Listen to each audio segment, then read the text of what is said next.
Celestial blessings, my name is Helen Demetriou, and today I'm going to talk about angel stories. This story I'm going to tell for you today involves myself, my son, Archangel Ariella, and the elementals. Now, let me just explain that Ariella is like Mother Earth. She's like Mother Nature. She's responsible for all of nature, for the vegetation. She helps the elementals. She's like the fairy queen, if you like. So in this story, I'll explain to you that my youngest son, when he was born, he was a very advanced child with physical walking. He's very alert. He walked early. He sat up early. All of the things that a baby does during their development in the first year, he was very, very advanced. He was very, I mean, even the doctors used to say to me, you know, he's such an advanced child, you know, you wouldn't believe that, you know, he was so, he was young, so young for the things that he could do. But then as my son got older, we noticed that he wasn't speaking. And the thing is, I never really noticed it at first, because when he used to speak in he used to have his own language, and it wasn't just like ga ga and this business. It was a language. It was a language that I could understand, and as he was speaking to me, it was coming to me in English. Yet when I really stepped back and people were saying to me, Helen, you know, there's something wrong with your, you know, with your son. He's not speaking properly. So I thought, okay, he's you know, a year and a half now. He's nearly 2 and he's not saying, you know, words. All he could say was mama and dada and nothing else. So I started to get worried, and I was trying to help him to speak. I did all the usual things. I read to him and sang to him and trying to get him to repeat, and he just did not want to speak. He did not want to speak. So as time went on, we started taking him to the doctors. We to ask for help. What should we do? He was getting on by 2. He still wouldn't speak. I had a specialist. She came to see him, to analyse him, evaluate him, and she was telling me that, you know, he's not speaking and he's got a problem with speech and this, that, and the other. I mean, she didn't seem to help.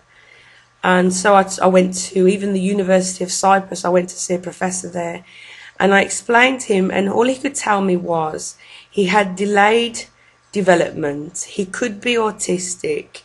He could be retarded, have Asperger's. I mean, the list goes on and on. I mean, I took him everywhere, and everybody was having their own diagnosis of this child, that he just wasn't speaking. Everything else about him was perfectly fine. And I started taking him to a speech therapist.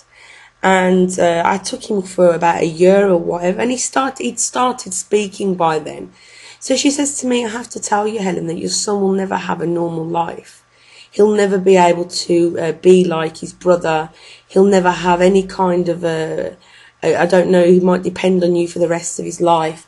And I thought, oh no. And I says to her, you know, you're a speech therapist. How dare you diagnose my son like this? How dare you have these thoughts about my son either? And I took my son and I left from there. I mean, I didn't really like her anyway. I didn't like her whole attitude. And I have to admit that during all these years, all this time, it was about 3 or 4 by then, I was a mess. I was a wreck, because I used to have everybody say, what's wrong with him?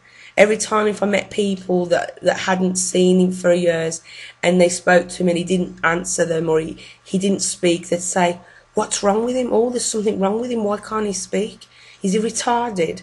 And I would have this, and I would have all of my husband's family diagnosing my husband, diagnosing my son, telling me that it was my fault, that I wasn't doing enough, that I wasn't talking. I mean, you know, I'm reading to them. They're with me all the time.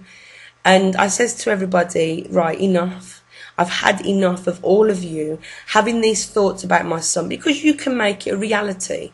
I want every thought you have about my son to be positive. And if you cannot say anything to me that is positive, then do not speak to me or my son again. because by that time I admit I was suicidal. I couldn't, you know, I'm not saying that there's anything wrong with children that, you know, are handicapped or anything, but when it is your child and you think, you know, I wasn't strong enough in that area to imagine my son having a life, seeing his brother go out, have an education where he can understand what's going on, have girlfriends, get married, and then leave him behind. I just couldn't cope with thinking that my son wasn't going to have all those opportunities to live a normal life. And I was at the end of the road. I thought I just cannot live to see this. And then one night when I had put him to bed and he went to sleep, I was crying like I used to do every single night. I used to cry and cry and beg for help. And one night I saw a beautiful archangel sitting on a throne being pushed by these elementals. And she stood up and she started to sing in this most beautiful voice. It was just sounds all mixed together. And I realized that it was angelic. It was angelic, angel language. And it was so beautiful. And I says to her, you know, I know that you've come for my son to give me some guidance on what I can do or some message that you can tell me. And she walked over to him and she put her hands all on his chakras, on his crown, his third eye, then on his throat, then on his heart, and etc., etc. And she blew into his crown chakra. And she says to me, your son is going to speak within the year. He just had a language of his own because your son doesn't come from here. Your child is a crystal child. He's a seed, he's a crystal seed, a star child. Put your hands on him, close your eyes, and you'll see. So I breathed a deep breath, put my hands on him and asked to see his higher self, his true soul. And I saw that it wasn't from him. He's like crystalline prisms, colours all around him. And she says to me, don't worry, he's going to speak. He's a very intelligent child. It's going to happen. I'm his guardian, and I'm going to make sure that you feel okay and get through this and have faith. So after I cried and I kissed her and I thanked her, I really had a lot of hope. And the next day, I was writing I was studying the angelic script, because I'd been studying the angelic script anyway, so I could write seals and things in angelic writing.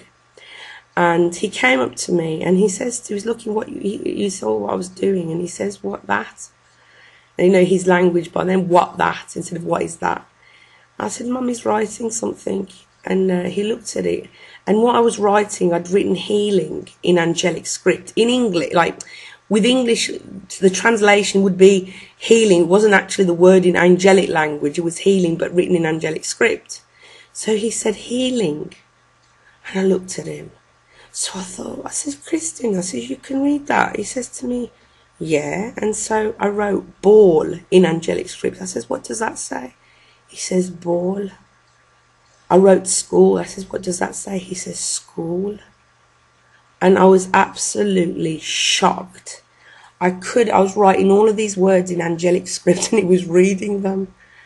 And then I was like, oh, so excited and everything. And then it was time for bed and blah, blah, blah. And the next day, I tried to do it again and he couldn't read it.